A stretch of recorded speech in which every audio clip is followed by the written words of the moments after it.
정수가, 난 강남의 건물주야. 넌 아직도 호텔 청소나 하냐? 쯧, 그때 생각나네. 미선이 소주잔을 들어 올렸습니다. 순식간에 정숙의 머리 위로 차가운 소주가 쏟아집니다. 연회장은 조용해집니다. 사람들의 시선이 모두 쏠립니다. 내일 오전 10시 서울지방국세청 조사사국으로 출석해라. 미선의 얼굴이 창백해집니다. 조사관 이정숙입니다. 시작 전 좋아요와 구독이 영상 제작에 큰 힘이 됩니다. 롯데호텔 36층 연회장은 샹들리에 빛으로 가득 찼습니다. 수십 명의 사람들이 잔을 부딪히며 즐거워하고 있었습니다. 수성고등학교 48기 동창회였습니다. 20년 만에 재회였습니다. 테이블 구석에 앉은 이정숙은 화려한 옷차림의 다른 친구들과는 분위기가 달랐습니다. 58세의 정숙은 미색 셔츠에 검은색 바지를 입고 있었습니다. 호텔 청소부로 일해온 세월이 몸에 밴 단정함이었습니다. 손에 들린 것은 와인잔이 아닌 커피였습니다. 주변 동창들은 이미 여러 잔의 술을 마신 상태였습니다. 큰 웃음소리가 터져 나왔습니다. 금목걸이와 명품 시계가 찬란하게 빛나는 박미선이 동창들의 중심이 되어 있었습니다. 20년 전 일진의 기세가 전혀 사라지지 않았습니다. 미선은 상체를 뒤로 젖히며 웃음을 터뜨렸습니다. 그 웃음에는 자신감과 오만함이 가득했습니다. 야, 정숙, 여기 있었구나. 미선이 손을 흔들며 다가왔습니다. 명품 구두가 카페트를 밟는 소리가 또렷했습니다. 미선은 정숙 옆에 앉았습니다. 아직도 호텔에서 청소하는 거야? 20년이 지났는데도 진짜 고집이 세다니까. 동창들이 시선으로 정숙을 훑었습니다. 연회장의 분위기가 묘하게 변했습니다. 정숙은 천천히 커피잔을 내려놓고 차분하게 대답했습니다. 그래요. 저는 아직도 호텔에서 일합니다. 미선은 소주잔을 들고 또 다른 동창들에게 말했습니다. 그 목소리는 의도적으로 커졌습니다. 마치 정숙이 들어야 한다는 듯이. 난 말이야, 강남에 건물 10채가 있어. 부동산 중개업소도 차렸고 요즘 장사가 정말 잘 돼. 고객들이 자리를 사달라고 줄을 서는데 나는 몇 명만 받아. 벤츠도 작년에 샀고 올해는 포르쉐를 사려고 했는데 계획을 미뤘어. 동창들이 우레와 같은 감탄사를 내보냈습니다. 테이블에서 박수 소리까지 터져 나왔습니다. 미선은 그 반응에 만족하며 더욱 목소리를 높였습니다. 정숙이 조용히 고개를 들었습니다. 정숙의 눈빛이 잠깐 변했습니다. 그 눈빛에는 뭔가 매서운 찬기가 흘렀습니다. 하지만 순간이었습니다. 곧 원래대로 돌아왔습니다. 미선은 정숙을 계속 무시했습니다. 근데 넌 뭐해? 월급이 얼마? 300만 원쯤? 너 혼자 살고 있는 거지? 정숙은 커피를 마시며 대답했습니다. 그렇습니다. 미선이 웃음을 터뜨렸습니다. 그 웃음에는 비웃음이 섞여 있었습니다. 우리는 벌써 각각의 인생을 이루고 가족도 있고 사업도 하는데 넌 아직도 혼자구나. 진짜 너 정말 변한 게 없네. 고등학교 때처럼 여전히 조용하고 여전히 초라해. 옆 테이블에서 이준호가 다가왔습니다. 준호는 미선의 친구였던 사람 중 한 명이었습니다. 준호의 표정이 어색했습니다. 야, 미선아. 너무한다. 이미 20년 전 일이잖아. 그냥 추억이라고 하고 넘어가자. 미선은 손을 흔들었습니다. 아, 이건 농담이야. 뭘 그렇게 진지해? 그냥 옛날 생각나서 하는 말이야. 정숙이가 울지 말고. 미선이 정숙의 어깨에 손을 얹었습니다. 그 손에는 어떤 아기가 담겨 있었습니다. 계속되는 괴롭힘이었습니다. 기억나? 고등학교 때 급식실에서 내가 넌 김치찌개를 뒤집어 씌웠던 거? 넌 진짜 울더라. 그때 내 얼굴이 얼마나 우습던지. 모두가 웃었어. 넌 그 모양으로 교실을 나갔고 정숙은 고개를 들어 미선을 바라봤습니다.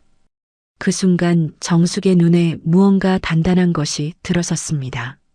하지만 정숙은 말을 하지 않았습니다. 단지 미선을 바라볼 뿐이었습니다. 미선이 그 시선을 느꼈는지 웃음을 지었습니다. 뭐, 왜 그렇게 봐? 농담인데. 우리가 옛날에는 장난이 좀 심했나? 근데 그게 다 추억이잖아. 넌 뭐 하는데 아직도 그걸 가지고 있어? 동창들이 부끄러운 표정을 지었습니다. 누군가는 눈을 피했습니다.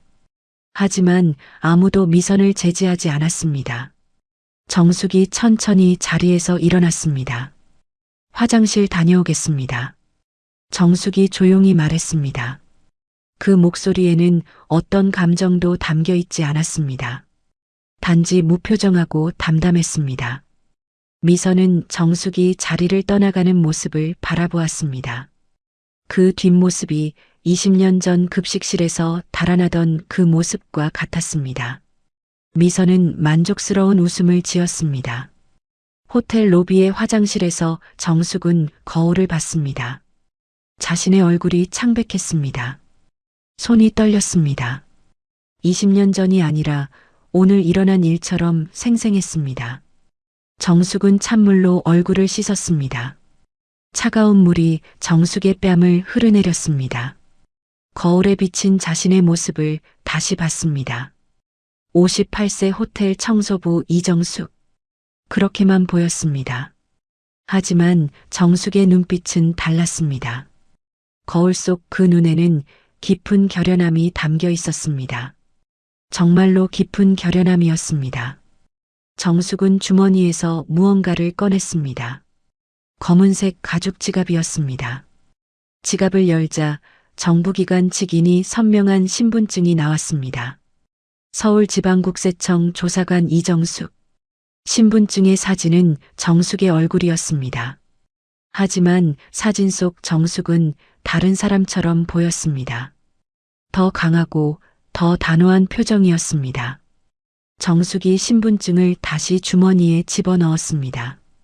거울 속 자신을 한 번 더 바라봤습니다. 20년을 기다렸습니다. 정숙이 중얼거렸습니다. 박미선의 부동산 탈세 사건이 발생할 때까지, 그리고 이제 모든 증거를 준비했습니다. 정숙이 로비로 나왔습니다. 연회장으로 다시 들어갔습니다. 미선은 여전히 잔을 들고 동창들에게 자신의 성공담을 늘어놓고 있었습니다. 마치 정숙이 없다는 듯이 정숙이 미선에게 천천히 다가갔습니다. 연회장의 모든 사람들의 눈이 정숙을 향했습니다. 무언가 다른 분위기가 흘렀습니다. 미선이 정숙을 봤습니다. 또 뭐하러 온 거야? 정숙이 조용하지만 분명한 목소리로 말했습니다. 박미선 씨. 미선이가 아니라 박미선 씨라고 부르는 정숙의 목소리가 닿았습니다. 그 목소리에는 권위가 있었습니다. 왜 그렇게 부르는데? 미선이 어색하게 웃으며 물었습니다. 내일 오전 10시 서울지방국세청 조사사국으로 출석하시기 바랍니다. 연회장이 조용해졌습니다. 모든 눈이 정숙을 향했습니다. 뭐라고? 미선의 얼굴이 창백해지기 시작했습니다. 정숙이 주머니에서 신분증을 꺼냈습니다. 국세청 신분증이었습니다. 신분증을 들어보였습니다. 국세청 조사관 이정숙입니다. 동창들에서 놀라움의 소리가 터져나왔습니다. 여러 사람이 휴대폰을 꺼냈습니다. 정숙이 계속했습니다. 3년 동안 박미선님의 부동산 중개업소를 추적했습니다. 허위 매매 계약서, 이중 계약, 양도세 포탈, 모든 증거를 확보했습니다. 미선의 입술이 떨렸습니다. 들고 있던 잔이 손에서 미끄러져 테이블에 쏟아졌습니다. 소주가 테이블을 적셨습니다. 그냥 농담이라고 생각했던 것들이 이제 현실이 되었습니다. 정숙이 담담하게 덧붙였습니다. 20년 전에는 급식실의 음식이었습니다. 하지만 이제는 법입니다. 연회장은 완전히 침묵했습니다. 새로운 분위기가 흘렀습니다. 존경에서 두려움으로, 비웃음에서 경악으로 정숙이 조용히 연회장을 나갔습니다. 뒤에서 동창들의 놀란 목소리가 들렸습니다. 3년 전으로 거슬러 올라갑니다. 국세청 부동산 탈세 전담팀의 팀장 자리를 내려놓고 정숙은 호텔 청소부로 위장했습니다. 그 결단은 쉽지 않았습니다. 20년간 공무원으로 일해온 커리어를 일시적으로 포기하는 것이었으니까요. 하지만 정숙은 결단했습니다. 이 결단의 대상은 박미선이었습니다. 고등학교 2학년 때 미술실의 그 순간, 정숙은 창가에 앉아 조용히 캔버스에 그림을 그리고 있었습니다. 당시 정숙은 미술을 정말 잘했습니다. 미술학원도 다니고 미술대학 입학을 꿈꾸고 있었습니다. 손가락 끝에는 여전히 물감이 묻어 있었습니다. 그 순간 뒤에서 누군가 접근했습니다. 박미선이었습니다. 미선의 손에는 빨간 물감이 묻어 있었습니다. 미선은 의도적으로 정숙에게 접근했습니다. 그리고 움직였습니다. 빨간 물감이 정숙의 머리 위에 쏟아졌습니다. 그것도 한 번이 아니었습니다. 미선은 여러 번 반복했습니다. 마치 모든 물감을 정숙에게 붓기라도 하듯이 주변에서 웃음이 터져 나왔습니다. 교실 전체가 웃음으로 가득 찼습니다. 정숙은 물감이 흘러내리는 머리카락을 바라봤습니다. 하얀 교복이 빨간 물감으로 물들었습니다. 눈물이 흘렀습니다. 하지만 그 눈물도 비웃음 속에 묻혔습니다. 그 이후로 괴롭힘은 계속되었습니다. 미선이 주도하고 그 친구들이 따르는 구조였습니다. 급식실에서 음식을 뒤집어 쓰고 복도에서 밀쳐지고 교실 뒤에서 불렸습니다. 모든 것이 반복되었습니다. 정숙은 그 시간들을 견뎌냈습니다. 아무도 도와주지 않았습니다. 심지어 정숙의 부모님도 학교에 항의하지 않았습니다. 그냥 견디라고 했습니다. 그것이 최선이라고. 고등학교를 졸업한 후 정숙은 미술대학에 가지 못했습니다. 미술학원도 그만둬야 했습니다. 마음이 너무 상했으니까요. 대신 정숙은 법대로 들어갔습니다. 법으로 불의를 여보, 어머니께서 오늘도 괜찮으셨어요? 제가 하루 종일 정성껏 모셔드렸거든요. 며느리 이지은의 다정한 목소리였습니다. 하지만 남편 도현이 출근한 지 불과 10분 후 지은의 모습은 완전히 달라졌죠. 어머니, 저 중요한 회의 있으니까 방에서 나오지 마세요. 시끄러우면 일 못해요. 75세 치매 환자 박영숙을 향한 차가운 명령이었습니다. 그런데 이런 모습을 18세 손녀 하은이 몰래 지켜보고 있었다는 사실을 아무도 몰랐죠. 할머니가 당뇨약을 반으로 쪼개서 드시는 모습, 라면 하나로 하루를 버티시는 모습, 관절염으로 아픈 손목으로 손빨래를 하시는 모습까지. 모든 것이 하은의 휴대폰에 담겼습니다. 며칠 후 하은이 충격적인 영상을 아버지에게 보여주었을 때 도현의 얼굴은 하얗게 질렸습니다. 이게 대체 뭐야? 언제 찍은 거니? 새벽 6시 알람이 울리자마자 침대에서 벌떡 일어나는 남자가 있었습니다. 김도현 48세. 20년째 대기업에서 근무하는 부장이었죠. 세수를 하고 면도를 하는 동작이 기계처럼 정확했습니다. 매일 반복되는 일상이었거든요. 거실에서는 박영숙이 이미 일어나 계셨습니다. 75세의 나이에도 새벽잠이 없으셨어요. 창밖을 바라보며 뭔가 생각에 잠겨 계셨죠. 도현이 거실로 나오자 영숙이 고개를 돌렸습니다. 아들아, 오늘도 일찍 나가니? 네, 어머니. 오늘 중요한 회의가 있어서요. 몸조리 잘하시고 계세요. 도현의 아내 이지은이 부엌에서 나타났습니다. 44세의 지은은 프리랜서 디자이너로 일하며 집에서 재택근무를 했죠. 아침 식탁에는 이미 정성스럽게 차려진 식사가 놓여 있었습니다. 여보, 아침 준비했어요. 어머니, 드세요.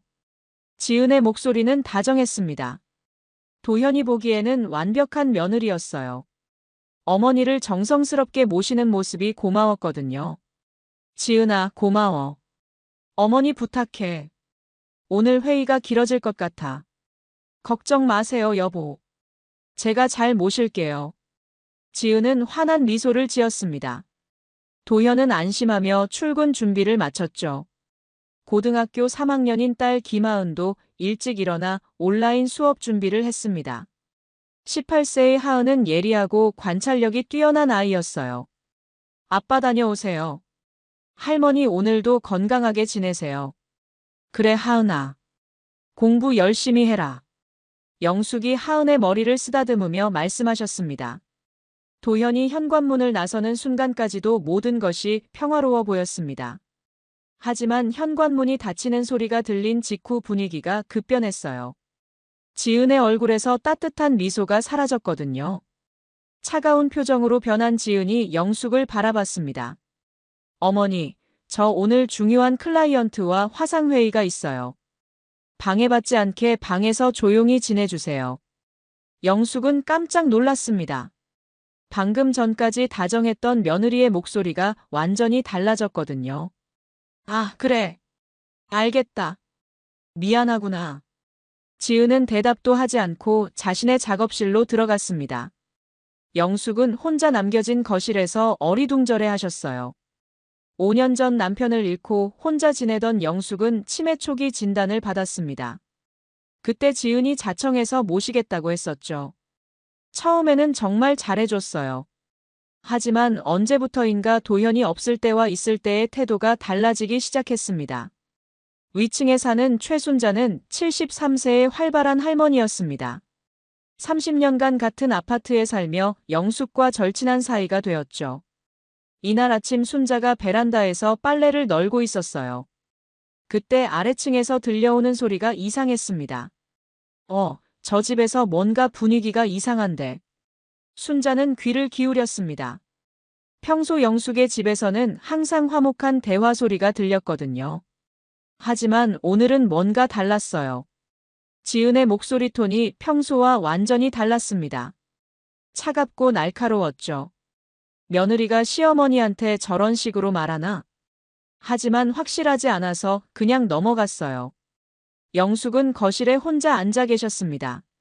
며느리가 변한 지 몇 달째였지만 아직도 적응이 안 되셨어요. 도현 앞에서는 여전히 완벽한 며느리였거든요. 하지만 도현이 없으면 완전히 다른 사람이 되었죠. 점심시간이 되었습니다. 영숙은 부엌으로 가서 냉장고를 열어봤어요. 반찬이 별로 없었습니다. 지은이 자신의 것만 준비해뒀거든요. 할 수 없이 찬밥에 김치만 얹어서 드셨죠. 당뇨가 있으셔서 제대로 된 식사를 해야 하는데 말이에요. 지은은 작업실에서 클라이언트와 화상회의를 하고 있었습니다. 디자인 작업에 몰두하며 영숙을 완전히 무시했어요. 영숙이 화장실 가는 소리만 나도 짜증스러운 표정을 지었습니다. 오후가 되자 지은이 작업실에서 나왔습니다. 어머니, 빨래 좀 개주세요. 제가 일하느라 바빠서요. 영숙은 당황했습니다. 몸이 아직 완전히 회복되지 않았는데 빨래까지 해야 한다니. 하지만 거절할 수도 없었어요. 알겠다, 지은아. 영숙은 베란다로 나가 빨래를 개기 시작했습니다. 위층 순자가 또다시 이상한 광경을 목격했어요. 영숙이 혼자서 많은 양의 빨래를 개고 계셨거든요. 저 할머니가 몸이 안 좋으신데 왜 혼자서 빨래를 다 하고 계시지? 며느리는 뭐 하고 있는 거야? 순자는 점점 의심이 들기 시작했습니다. 저녁 무렵 도현이 집에 돌아왔습니다. 현관문이 열리는 소리를 들은 지은의 표정이 순식간에 밝아졌어요. 마치 스위치를 누른 것처럼 말이죠. 여보, 일찍 오셨네요. 어머니께서 오늘도 잘 지내셨어요. 제가 식사도 잘 챙겨드리고 빨래도 함께 했답니다. 도현은 만족스러워했습니다. 역시 우리 지은이 어머니를 잘 모셔주는구나. 정말 고마워. 그날 밤 영숙은 잠을 이루지 못했습니다. 며느리의 이중적인 모습이 계속 머릿속을 맴돌았거든요. 도현 앞에서는 그렇게 다정한데 혼자 있을 때는 왜 이렇게 차가울까? 영숙은 자신을 탓하며 밤을 지새웠습니다. 다음 날도 똑같은 패턴이 반복되었습니다. 도현이 출근하자마자 지은의 태도는 완전히 달라졌어요. 이번에는 더욱 노골적이었습니다. 어머니, 오늘은 제가 정말 중요한 프레젠테이션이 있어요. 하루 종일 방해받으면 안 되니까 방에서 나오지 마세요. 영숙은 할 말을 잃었습니다. 하루 종일 방에만 있으라는 건 사실상 감금이나 다름없었거든요. 하지만 항의할 용기가 나지 않았어요. 알겠다. 짧은 대답만 했을 뿐이었습니다. 지은은 영숙을 방으로 들어가게 한 후 문을 닫았어요. 그리고 거실에서 혼자 TV를 보며 과자를 먹었습니다. 중요한 프레젠테이션은 핑계였죠. 점심시간이 되어도 지은은 영숙을 부르지 않았습니다. 영숙은 배가 고팠지만 나갈 용기가 나지 않았어요. 며느리가 화낼까봐 두려웠거든요. 결국 하루 종일 물 한 잔만 마시며 버텼습니다. 저녁이 되어서야 영숙은 방에서 나올 수 있었어요. 몸이 휘청거릴 정도로 허약해졌습니다. 하루 종일 아무것도 먹지 못했거든요. 어머니, 왜 이제 나오세요? 식사 준비했는데. 지은의 목소리에는 짜증이 섞여 있었습니다. 마치 영숙이 잘못한 것처럼 말하는 거죠.